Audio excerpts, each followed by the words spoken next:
Very good afternoon to you. Welcome to the weekend at 1. It is 1 o'clock in Nairobi, Kenya. My name is Najma Ismail. Let us take a look at the highlights this hour. Preparations are in high gear for the Pope's visit to Kenya. And the UN Security Council to meet over the Burundi crisis. Plus, Rwanda's opposition Green Party considers quitting politics.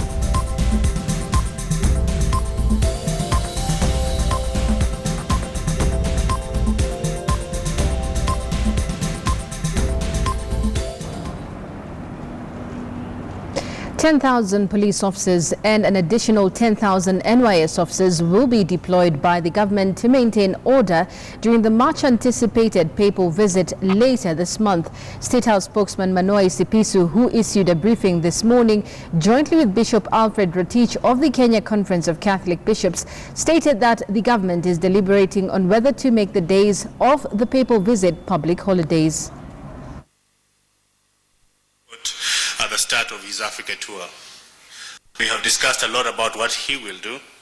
We have talked a lot about the government's close cooperation with the church in working to pull off a very successful experience for the Pope on this, his first visit to the continent as head of the 1.2 billion strong Catholic Church. As we've discussed here and at other fora, the Pope's themes on his apostolic journey will include but are not limited to strengthening the family unit, peace, stability, interreligious and, might I add, inter-ethnic tolerance and inclusivity.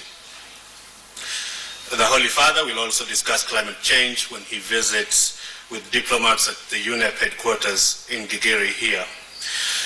His speech is critical as it will come only a few days before the conference of the parties to the United Nations Convention on Climate Change, known by the acronym COP21, which will be held in Paris. The conference aim is to conclude a universal, ambitious and sustainable agreement that contributes to containing average global temperature rises below 2 degrees Celsius and thus lay the ground for a better future for the coming generations. Many of you have inquired persistently, I might add, about our security preparedness. The Inspector General of Police and his team in Nairobi will continue to discuss finer details and will make a statement at an appropriate time. However, as they continue to fine-tune their plans to secure the city, particularly during a busy period, we have to take into recognition the fact that they are planning for an additional 1 million people gathering in Nairobi. Specifically, the Inspector General of Police says that the security agencies are ready to welcome the Pope. It's an important fact to state at this point, and the operation will typically be multi-agency. The Kenya Police Service, the Kenya Prisons, the National Youth Service are among the agencies mobilizing for the event. Tentatively, the Inspector General says some 10,000 police officers will be deployed during that visit. Additionally, some 10,000 young people from the National Youth Service will be involved in crowd management, particularly with the Mass at Kasarani as well as the events at the Kasarani Stadium, the Mass at the University of Nairobi and the events at Kasarani Stadium.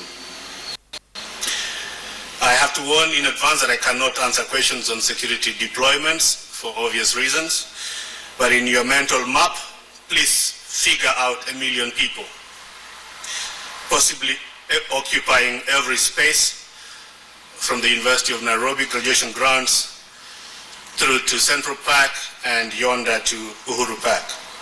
Literally, these people will cover the grounds from the museum roundabouts to the Haile Selassie roundabout. So that should explain to you the security deployment and the planning around it. Also, unlike the visit by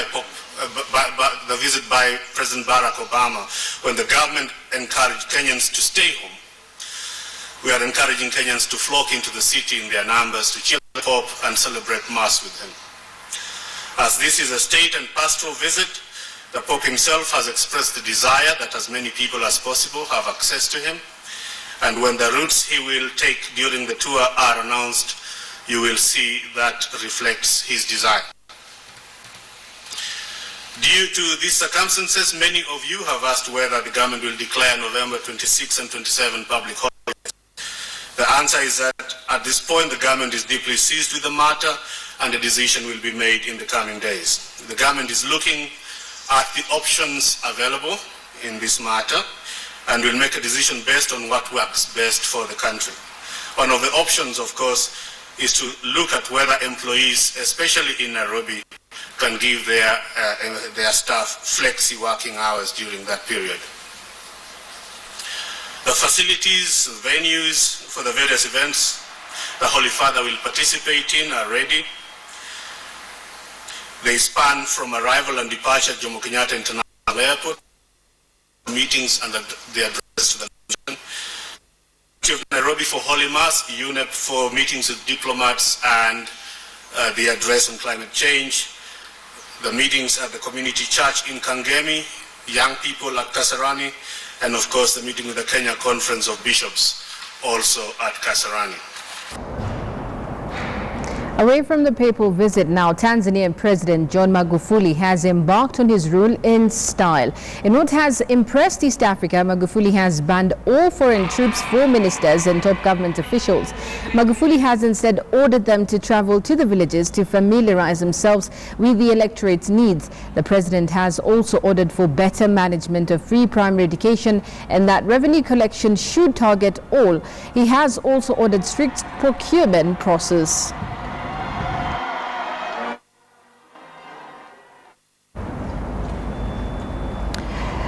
The UN Security Council will meet on Monday to discuss Burundi as hate speech threatens to exacerbate a deteriorating political situation.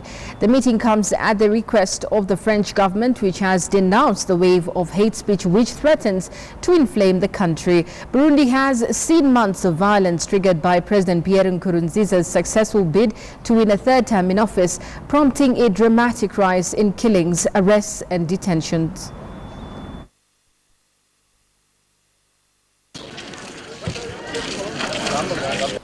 Monday's session will also be attended by representatives of the UN High Commissioner for Human Rights and members of the African Union.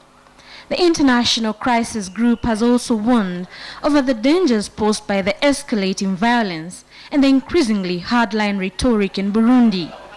It reports that Burundi again faces the possibility of mass atrocities and civil war. The meeting comes as the Burundi government is struggling to meet its financial obligations.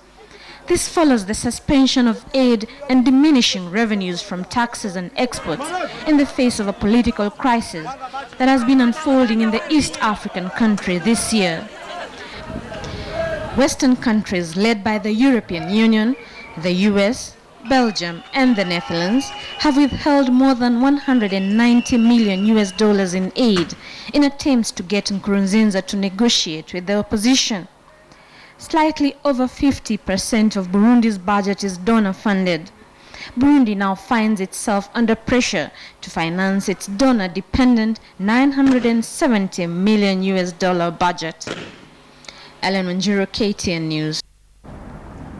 Rwanda's main opposition party says it is considering to quit politics after it failed to stop the amendment of the constitution to remove presidential term limits.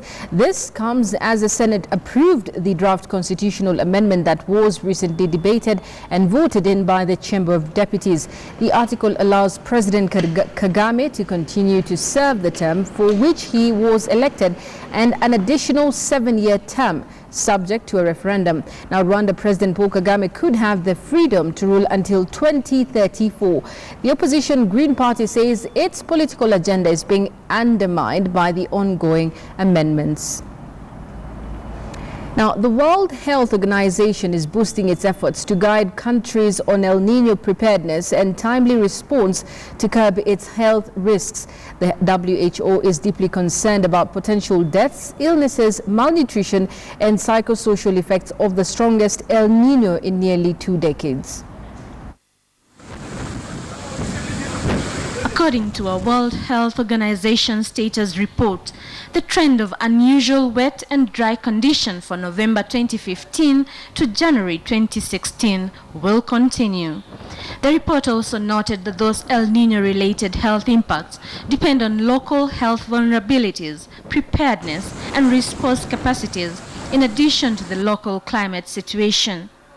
The report indicates that El Niño offers an opportunity to strengthen all hazard preparedness of communities and countries, and the readiness of WHO, its regional and global offices and partners for health emergencies.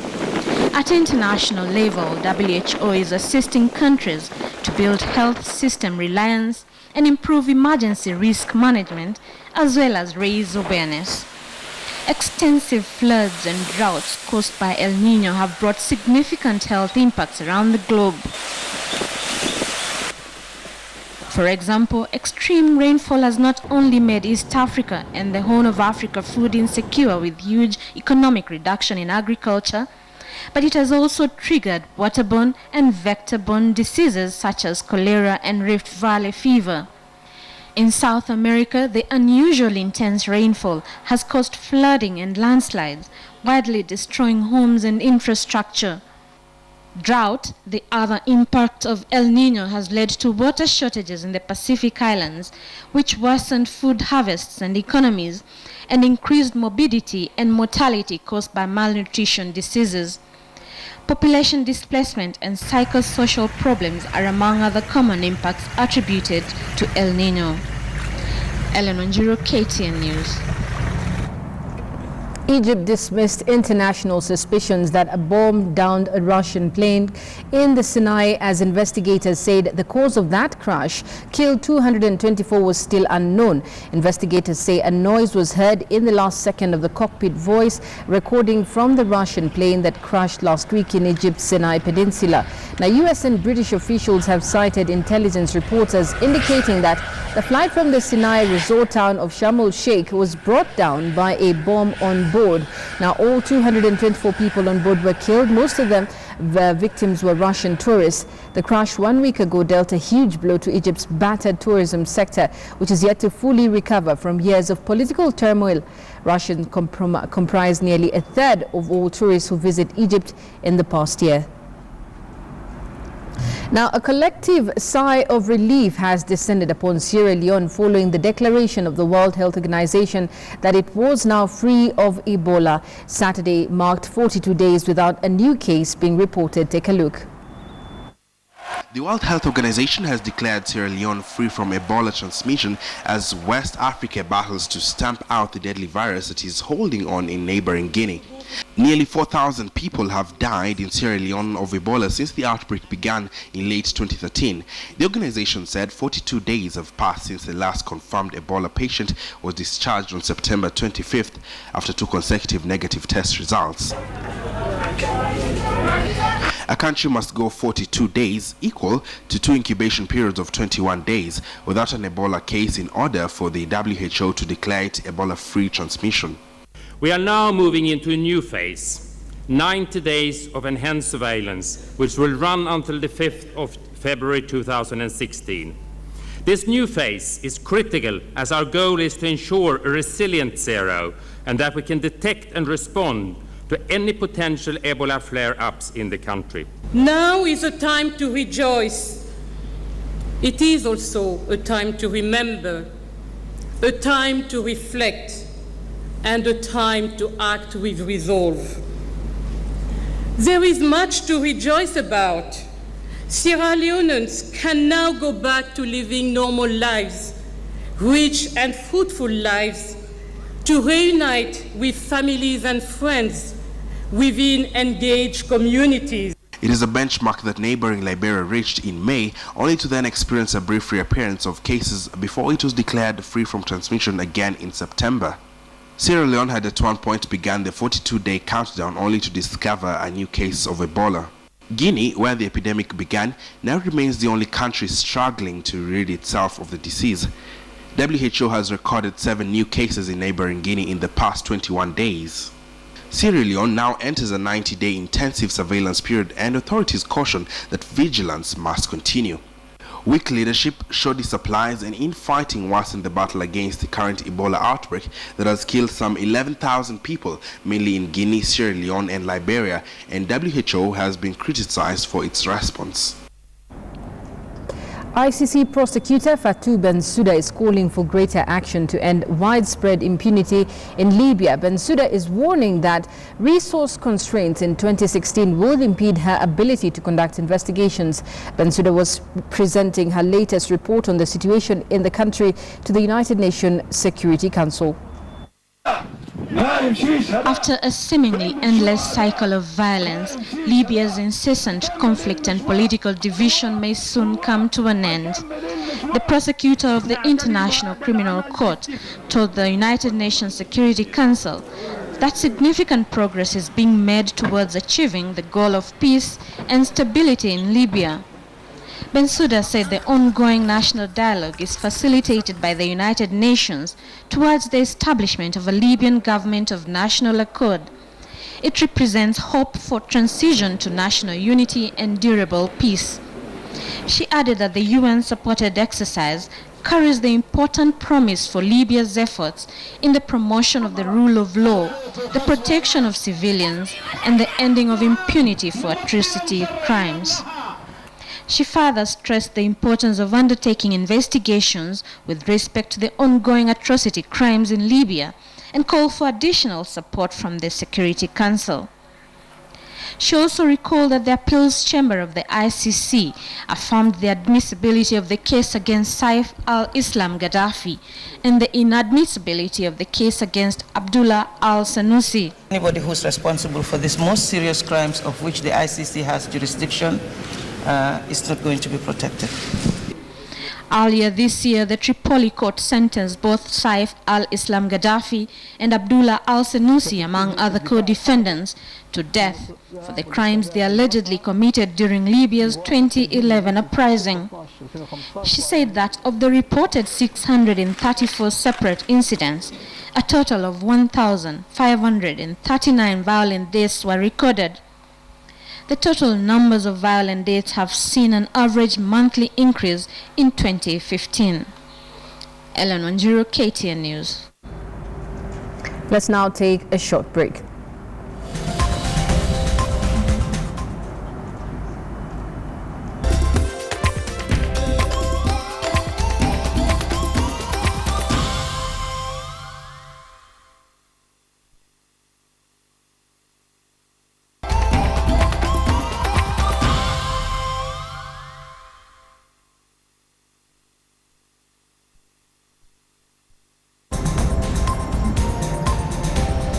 Welcome back. Let's take a look at what's happening in the world of sports. Top Fry Nakuru are the champions of the 2015 Battle of the Titans Cup. Top Fry defeated KCB by 33-29 points in a thrilling final at the RFUA grounds and walked away with 200,000 shillings. Take a look. Fresh from winning the Impala Floodlight tournament, KCB emerged the main favourites to clinch the pre-season friendly cup dubbed the Battle of the Titans. The Bankers started brightly with the first try 4 minutes into the match. Nakuru replied 6 minutes later and Martin Muita successfully converted the try to give Nakuru a 7-5 lead. Then it seemed like a one-sided affair as Wanyore dominated the match and increased their tally to 19 points to 5. But Marlin Mukole pulled one try back for KCB at the stroke of halftime to make matters 19-10. Immediately after the break, Top Fry continued pressing and they added 2 tries and Mwita, who was at the top of his game, made successful conversions. KCB almost managed a sensational comeback as they registered 3 quick tries and 2 conversions from Issa Otieno to reduce the deficit to just 4 points. But Top Fry hung on to win the match by 33 points to 29. On top of the trophy, they were also awarded 200,000 shillings. Abdullah Ahmed, KTN Sports. Thank you for watching The Weekend at 1. But just before I go, a quick look at what was making headlines this hour. Preparations are in high gear for the Pope's visit to Kenya. And the UN Security Council to meet over the Burundi crisis. Plus, Rwanda's opposition Green Party considers quitting politics.